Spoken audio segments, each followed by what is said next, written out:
I'm the Philosophical Bachelor, and today I'm going to talk about The Rebel, a book by Albert Camus. How do we live in an unjust world that is also rather absurd? We have to rebel against it. That is how Albert Camus would answer, fleshing out this response in two of his philosophical works. He wrote The Rebel in 1951, in part as a reaction to the atrocities of World War II and its aftermath, in part as a continuation of his earlier work, The Myth of Sisyphus, which was published 9 years before in 1942. The idea of rebellion, at least as a personal response to an absurd world, was already mooted there. Sisyphus was sentenced by the gods to push a large rock up a hill, only to see it roll down, whereby he has to push it up again, repeating this torment for all of eternity. He was set an impossible task, and condemned to keep trying, as a punishment for defying the gods. But Camus wrote that Sisyphus was the victor in this epic battle of wills, since he carried on with a spirit of rebellion, scornful of his fate and his tormentors. For despite the futility of his task, the struggle itself towards the heights is enough to fill a man's heart, writes Camus. I have made a video series on the Myth of Sisyphus, which link you can find in the description. The Myth of Sisyphus is a work of philosophical anthropology, where Camus addressed the question of why should we not kill ourselves, while the rebel asks us, why should we not kill others? As the age of negation preceding the Second World War gives way to the age of ideologies in the post-war era, Camus shifts his focus from the individual to society, making The Rebel a work of political philosophy. What is a rebel?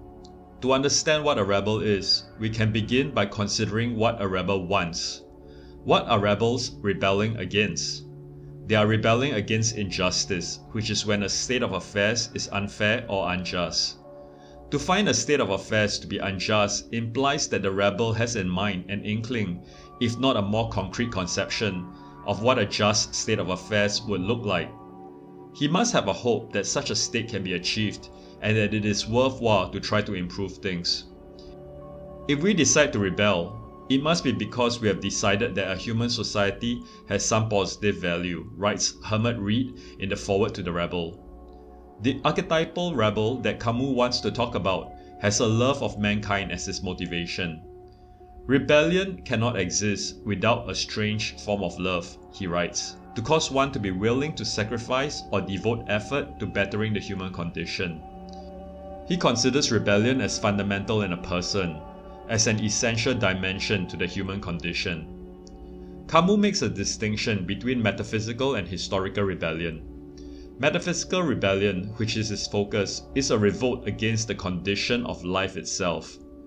The injustice he wants to address is not just the historic state of affairs, what he terms historical rebellion, that has given rise to one group's dominance over another, such as the revolt of slaves against their master or the poor against the rich, though how such historical injustices can even occur is part of metaphysical injustice.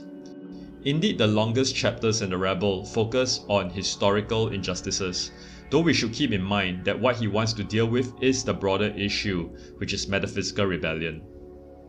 Even if rebellion comes from a good intention, it can lead to bad outcomes. To better understand how that can happen, Camus looks at two extreme forms that rebellion can take. On one end is revolution, where the solution to injustice is to completely overturn the current system that created or sustained injustice and institute a new one. The other extreme response to injustice is to despair, not just disavowing the current system, but thinking that no matter which system replaces it, that the new system will have its own injustices, and hence that there is no system that can be just. This second way leads to nihilism. More broadly, nihilism is to reject all principles, to not believe that there is any principle whatsoever that can guide us. It is not quite skepticism, where one does not believe that anything is real. One can accept that the world around them is real, and yet not believe that there is any way to make it good. Camus is against both extremes.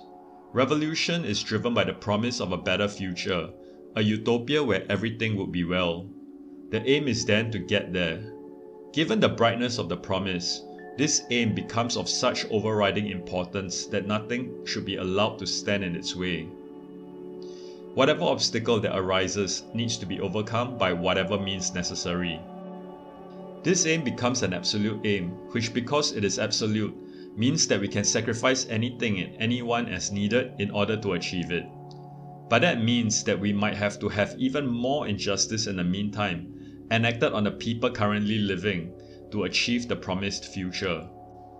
We might have to get rid of whoever or whatever is in the way of such a promised land, even if in doing so, for instance through war, destruction or murder, it may be unjust to the current people, because it would ultimately be worth it. Such justification through ideology makes such harm, including murder, seem rational and hence justified. Some people might need to be sacrificed for this bright shining future, and who these sacrificial victims will be are decided by the ones with power. This tends to be the state, leading to even more control and less freedom than before revolution began. Such control and power is justified by the promise of a better perfect future, and that logic leads to a total control, an iron grip of power, so as to more effectively and efficiently get to the promised land. Herein lies the problem with revolution, its totalitarian absolutist tendencies. In line with this logic, a revolutionary state may be against reforms, which may seem like so many half measures that retard the progress towards utopia. Karl Marx's theory of economic determinism predicts that to reach the final stage of communism, societies need to pass through various stages, with capitalism as a crucial penultimate stage. In this stage, the workers are oppressed to such an extent that they are reduced to a state of desperation, leaving them with no choice but to rise up in revolt. Hence reforms to ameliorate the conditions of the working class, such as reducing the number of hours of work in the day, or increasing their salaries, only serve to delay the day when the promised land is reached. Instead, the oppression should be increased, if anything, to hurry along the uprising of the workers and the subsequent steps, such as the dictatorship of the proletariat and finally utopia. Nihilism is the opposite response to revolution, but obtusely can lead also to a totalitarian outcome. It is a kind of despair, where the way things are simply are the way that they are. There is no point to fight, no point to try to direct the relentless tide of history, which will just play out the way it will play out, regardless of what we do. If there are no values to guide us, then everything seems acceptable, even murder. Evil and virtue are mere chance or caprice, notes Camus of the nihilist position. It can lead to inaction in the face of evil and injustice, to servitude in the face of terror. Such a quietism is not neutral, but an acquiescence, abetting evil by simply permitting it, even if the nihilist does not dirty their hands. In addition, without any values to guide us, we may then be directed towards self-preservation, one manifestation of this being to become the strongest, to be the master and not the slave. Nihilism then mutates to become tyranny. Is rebellion then a dead end, leading either to revolution or nihilism, which may result in even more injustice? Is a moderate rebellion possible, and how does it differ from revolution or nihilism? According to Camus, rebels strive for unity and not totalitarianism.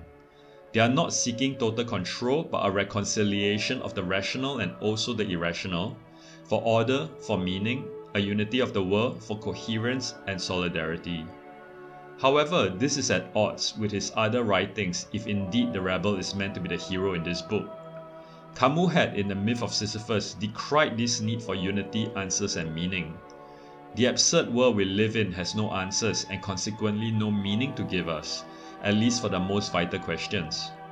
The absurd is born of this confrontation between the human need and the unreasonable silence of the world, he writes. How then can we reconcile the seemingly contradictory views in his two books? This will require some interpretation since he offers no answer to this paradox, at least as far as I've understood both books. First, we have to understand that Camus is not offering proofs and substantive argumentation in his writings. We can certainly sympathize and understand what he is trying to say. It is human nature for us to seek answers and meaning. The world, however, does not provide an answer, at least for the vital questions such as what the meaning of life is. The world is indifferent whether we choose to act justly or unjustly.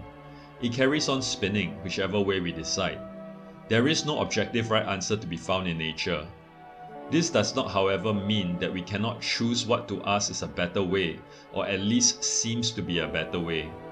We cannot help but to try to make sense of things and develop coherence in our understanding. Nevertheless, we do not have to submit to the absurdity of the world. We can still act. We have to still act, despite of it. But first, we need to understand that the world is absurd, though not necessarily hostile. We can, with this understanding of the absurd condition of the world and hence its limits, act to improve our conditions. That is the metaphysical rebellion that Camus speaks of. We have a freedom to choose and hence to act, but we must keep in mind that this freedom is not an absolute or total freedom. To assert total freedom for oneself means to intrude into the freedom of others. Hence, our individual freedom has its limits, and we have to operate within these limits if we want to also preserve the freedom of others. Why does such a person, an absurdist, have to take care of the freedom of others? While an absurdist recognizes the absurd nature of the world and its lack of inherent meaning and values, they must reject suicide and consequently murder, since it is only the desperate encounter between human inquiry and the silence of the universe in answering our demands to know that allows this encounter to be even possible. To encounter and recognize the absurdity of the universe, one needs to be consciously alive. Just because there is no inherent meaning does not mean that life is not worth living. One can still have a plethora of experiences, and one can still be happy in the way that Sisyphus, despite his tribulation, must be imagined to be happy. If life hence remains worth living for us, the same will apply to others who share the same suffering from the absurdity of the world and despite it still desire to be happy. In the solidarity arising from our common human condition, we have to acknowledge that their lives are also valuable and hence their murder by us cannot be justified. Death comes for all of us eventually, but to deliberately kill someone directly or indirectly cannot be accepted based on the logic of the absurdist.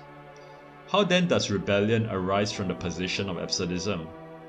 I proclaim that I believe in nothing and that everything is absurd, but I cannot doubt the validity of my proclamation, and I must at least believe in my protest, writes Camus.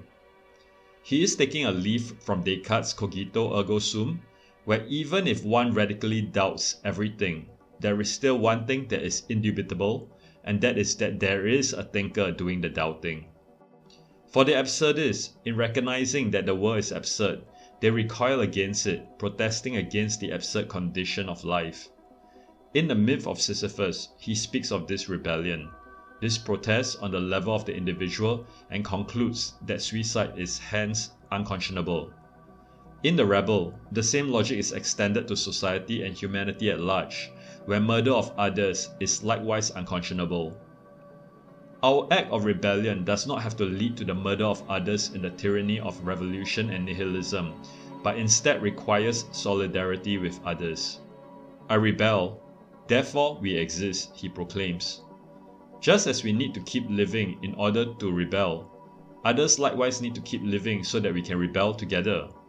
To rebel requires freedom, and hence actions that oppress people are in opposition to the spirit of rebellion, making the tyranny of revolution and nihilism unacceptable.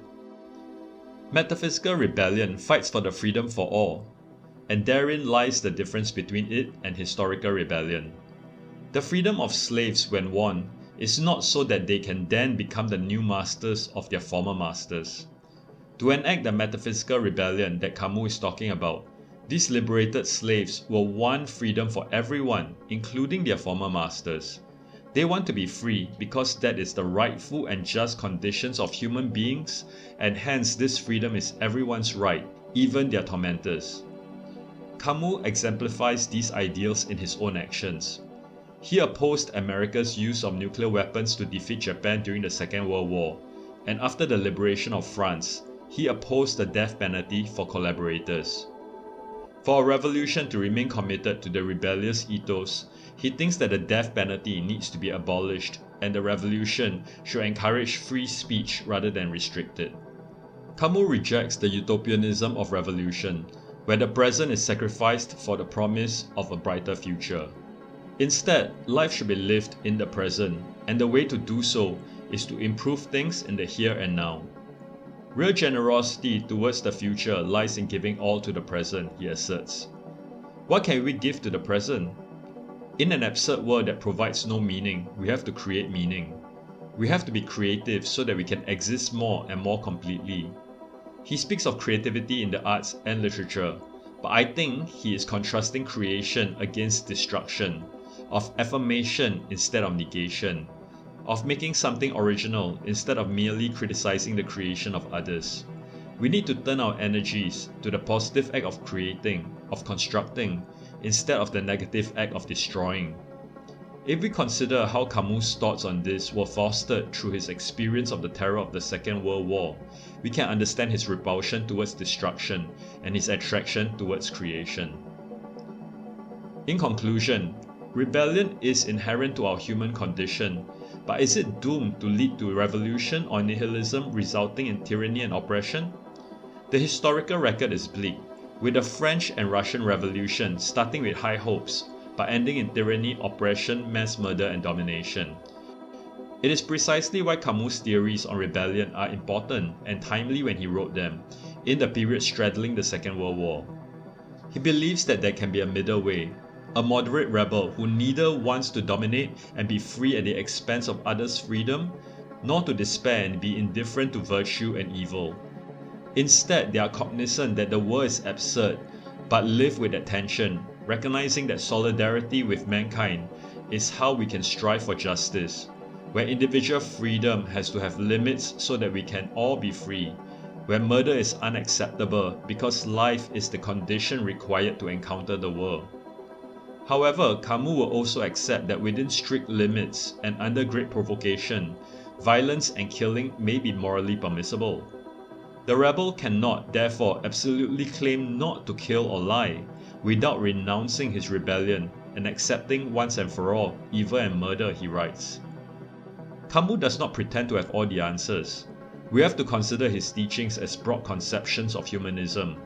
He does not aim to be prescriptive, he is not an absolutist, but he reminds us that we have to be human and act in a humane way.